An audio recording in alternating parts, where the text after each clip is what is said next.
ఉద్యోగాలనే తీసేసాం. ప్రపంచంలో ఏ దేశంలో లేని విధంగా మన దేశంలో ఉండేటువంటి కేంద్ర రాష్ట్ర ఉద్యోగులకు 311 ఆర్టికల్ ప్రకారం రక్షణ ఉంది. మరి ఏ దేశంలో కూడా ఇలాంటి రక్షణ లేదు. రాజ్యాంగం రాసేటప్పుడు అప్పట్లో సర్దార్ వల్లభాయ్ పటేల్ గారు అలాగే డాక్టర్ బిఆర్ అంబేద్కర్ గారు రాజకీయ జోక్యం నుంచి ఉద్యోగులను చూడాలి అనేటువంటి ఉద్దేశంతో రాజ్యాంగంలో 311 ఆర్టికల్ని పొందువచ్చారు. ఈ ఆర్టికల్ ప్రకారం ఉద్యోగులు ప్రత్యేకమైన రక్షణ కలిగి ఉన్నారు. వాళ్ళు పని చేసినా చేయకపోయినా వాళ్ళని తీసేయడానికి రద్దు చేయడానికి చాలా ప్రక్రియ ఉంది. అంత ఈజీగా తీసివేయడానికి లేదు. అదే అమెరికాలో అయితే ట్రంప్ అధ్యక్షుడైన తర్వాత పని చేయనటువంటి వాళ్ళని అసమర్థుల్ని ఏర్పారేస్తున్నారు. ఫెడరల్ ప్రభుత్వంలో ఉండేటువంటి దాదాపు 10,000 మందికి పైగా తీసేశారు. మరొక 2 లక్షల మందిని తీసేయడానికి ప్రయత్నం చేస్తున్నారు. అర్జెంటీనాలో అక్కడ 10,000 మంది ప్రభుత్వ ఉద్యోగులు తీసేశారు. 10,000 మందికి పైగా ఉద్యోగులు అర్జెంటీనాలో తీసేశారు. అలాగే అమెరికాలో తీసేశారు. అమెరికాలో లక్షల మంది ప్రభుత్వ ఉద్యోగులు తీసేస్తున్నారు. మరి పని చేయనటువంటి ప్రభుత్వ ఉద్యోగుల్ని భారతదేశం ఎందుకు మూయాలి అనేటువంటి చర్చ ఇప్పుడు జరుగుతుంది. ఇప్పుడు 311 ఆర్టికల్ని కనుక రద్దు చేస్తే మిగతా దేశాల మాదిరిగానే పనిచేసేటువంటి వాళ్ళనే ప్రభుత్వ ఉద్యోగులుగా ఉంచుకుంటుంది ప్రభుత్వం, లేదంటే మిగతా వాళ్ళని ఇంటికి పంపిస్తుంది. మరి ఆ ఆర్టికల్ రద్దు చేసేటువంటి సాహసం ఇప్పుడు నరేంద్ర మోడీ గారు చేస్తారా అని అంటే 370 రద్దు చేసేటువంటి ధైర్యం నరేంద్ర మోడీ గారు చేశారు. స్వాతంత్ర్యం వచ్చిన తర్వాత ఏ ప్రభుత్వం ఏ నాయకుడు చేయనటువంటి విధంగా 370 రద్దు చేసి కాశ్మీర్ని రాష్ట్రంగా ఏర్పాటు చేసి ఇవాళ ఉగ్రవాదుల్ని తరిమి కొడుతూ ఉన్నారు. అలాంటి నరేంద్ర మోడీ గారు 311 జీవోని 311 ఆర్టికల్ని ఎందుకు రద్దు చేయలేరు అనేటువంటి ఒక చర్చ ఇప్పుడు దేశంలో ప్రారంభమైంది. దానికి కారణం ఏంటంటే భారతదేశ వ్యాప్తంగా 4.5 కోట్ల మంది సుమారుగా ప్రభుత్వ ఉద్యోగులు ఉన్నారు. ఈ ప్రభుత్వ ఉద్యోగులు భారతదేశ జనాభాలో 3% ఉంటారు. 3% కన్నా తక్కువే ఉంటారు. కానీ వాళ్ళ ఆర్థిక పరమైనటువంటి సగటు వార్షిక ఆదాయం ఎంతో తెలుసా? 8 లక్షలు. సగటున వార్షిక ఆదాయం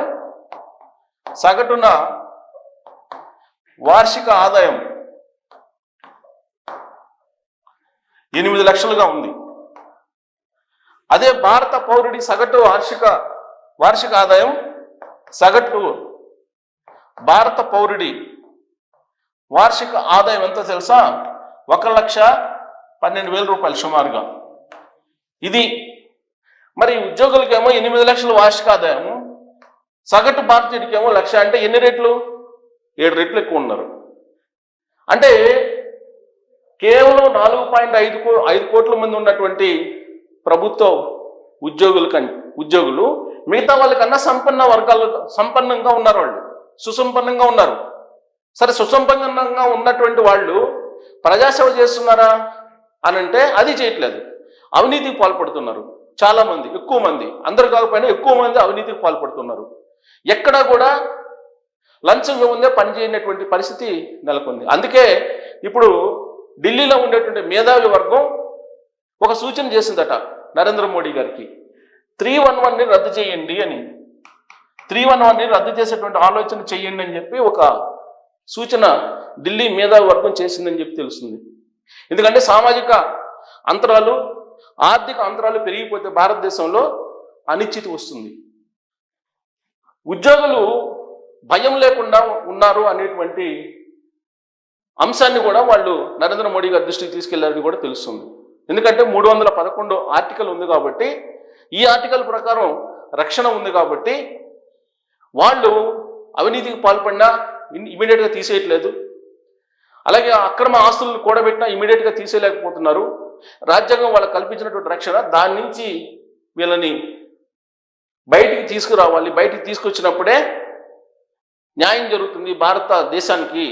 లేదంటే భారతదేశంలో అసమానతలు పెరిగిపోయిన అవకాశం ఉంది, ఆర్థిక అసమానతలు అనేటువంటిది ఇప్పుడు ఒక చర్చ నడుస్తుంది ఢిల్లీ కేంద్రంగా చేసుకొని. దానికి ఎగ్జాంపుల్గా నేను ఒక వీడియో కూడా చూపించదలుచుకున్నాం మీకు. అంటే ప్రభుత్వ ఉద్యోగులు ఎలా ఉంటారు ఎక్కువ మంది అని. బీహార్లో టెట్టూర్ ఏదో ఒక వీడియో వచ్చింది. బీహార్లో ఒక టీచరు, ఆయన శాలరీ 70,000, ఆయన 11 స్పెల్లింగ్ రాయలేనటువంటి పరిస్థితి.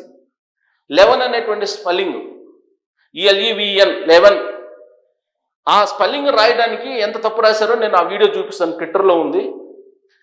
ఆ ట్విట్టర్లో ఉన్నటువంటి వీడియో మీకు ఆల్రెడీ మీకు చూపిస్తాను, మీరు చూడండి. अभी 11 लिखिए आप।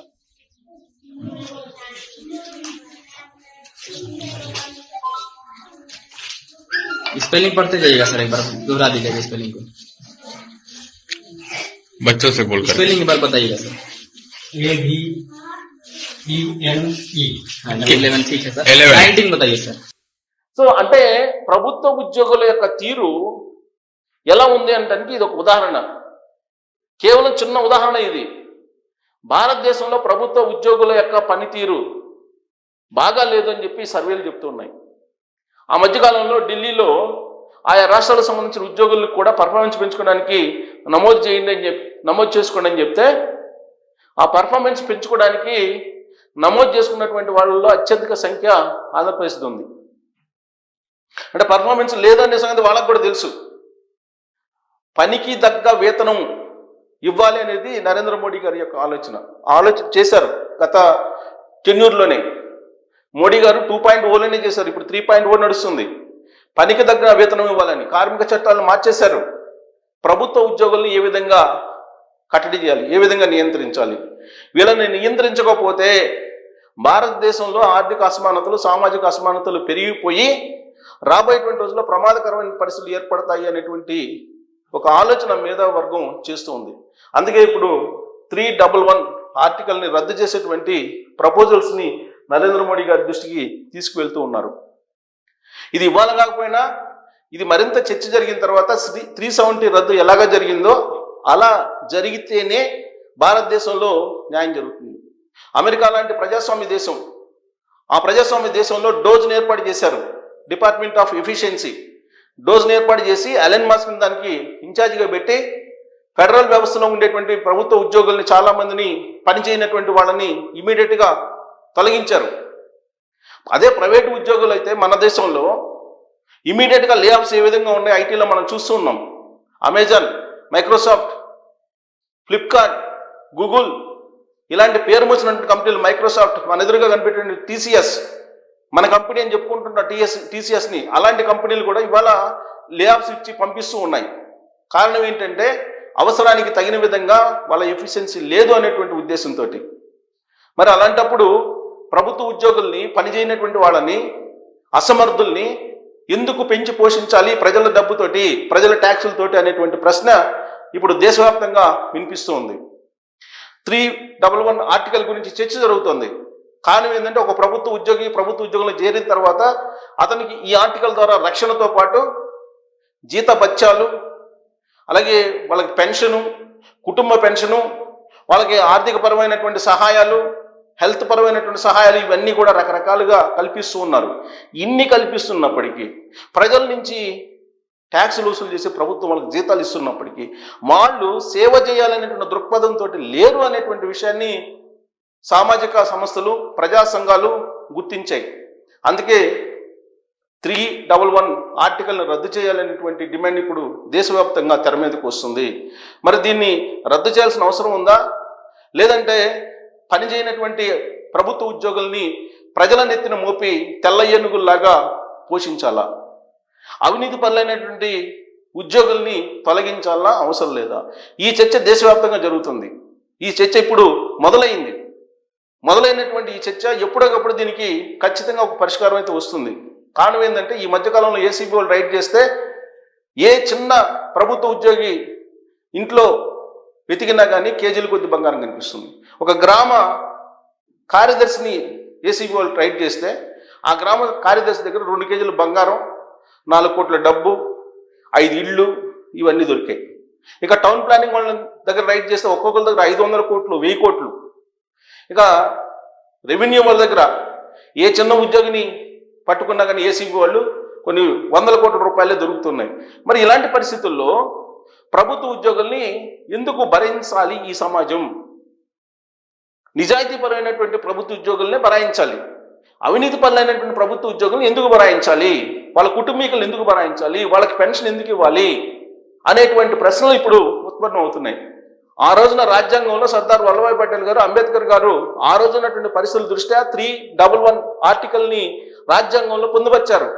కానీ ఇవాళ ఉద్యోగులు ఎక్కువ మంది అవినీతికి పాల్పడుతున్నారు కాబట్టి ఈ ఆర్టికల్ అవసరం లేదు అనేటువంటి చర్చ ఢిల్లీలో మొదలైంది. ఇది గ్రామ స్థాయిలో కూడా చర్చ జరగాలని చాలా మంది మేధావులు కోరుకుంటున్నటువంటి పరిస్థితుల్లో మరి ఈ ఆర్టికల్ రద్దు చేయాలా నరేంద్ర మోడీ గారు రద్దు చేయగలరా? దీనికి చంద్రబాబు నాయుడు గారు, రేవంత్ రెడ్డి గారు ఇలాంటి వాళ్ళు ముఖ్యమంత్రులు మరి సపోర్ట్ చేయాలా? సపోర్ట్ చేయకపోతే రాష్ట్రాల ఆర్థిక పరిస్థితి ఏందనేది రేవంత్ రెడ్డి గారు చెప్పారు ఆల్రెడీ. నిలువున కోసిన ₹1 కూడా నేను పెంచలేను, ₹1 కూడా ఇవ్వలేనని చెప్పారు క్లియర్గా తెలంగాణ ఉద్యోగులకి. చంద్రబాబు నాయుడు గారు ఆ రాష్ట్రంలో ఉండేటువంటి ఉద్యోగులకి కల్పిస్తున్నటువంటి బెనిఫిట్స్ అందరికీ తెలుసు. కానీ చంద్రబాబు నాయుడు గారు, రేవంత్ రెడ్డి గారు లాగా ఓపెన్గా చెప్పలేకపోతున్నారు. కానీ అక్కడ ఉండేటువంటి పరిస్థితుల్లో ఇప్పటికే డ్యూస్ చాలా చెల్లించారు, ఇంకా చెల్లించాల్సిన పరిస్థితి ఉంది. ఆయన కూడా రాష్ట్ర ఆర్థిక పరిస్థితిని క్లియర్గా చెప్పి ప్రభుత్వ ఉద్యోగులకి ఇవ్వలేము అని చెప్పాలి. ఒకవేళ వాళ్ళు రాజీనామాలు చేసి వెళ్ళిపోవచ్చు అనేటువంటి నిర్ణయం తీసుకోకపోతే రాబోయేటువంటి రోజుల్లో ప్రభుత్వానికే గుదిబండల్లాగా అవినీతిపరమైనటువంటి అధికారులు మిగిలేటువంటి ప్రమాదం ఉంది.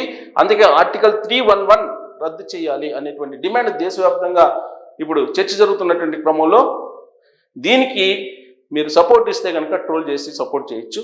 ఇది రాబోయే రోజుల్లో ఒక పెద్ద ఉద్యమంలాగా కూడా రాబోతుంది. అన్నా హజారే అవినీతి వ్యతిరేక ఉద్యమం ఏ విధంగా చేపట్టారో ఈ ఆర్టికల్ రద్దు కోసం అలాంటి ఉద్యమం రావడానికి సోషల్ మీడియాలో ఇప్పుడు ప్రారంభమైంది. ఇది ప్రారంభం మాత్రమే. ఈ ఉద్యమం ఎంతవరకు వెళ్తుందనేది మీరు ట్రోల్ చేయొచ్చు. Thank you.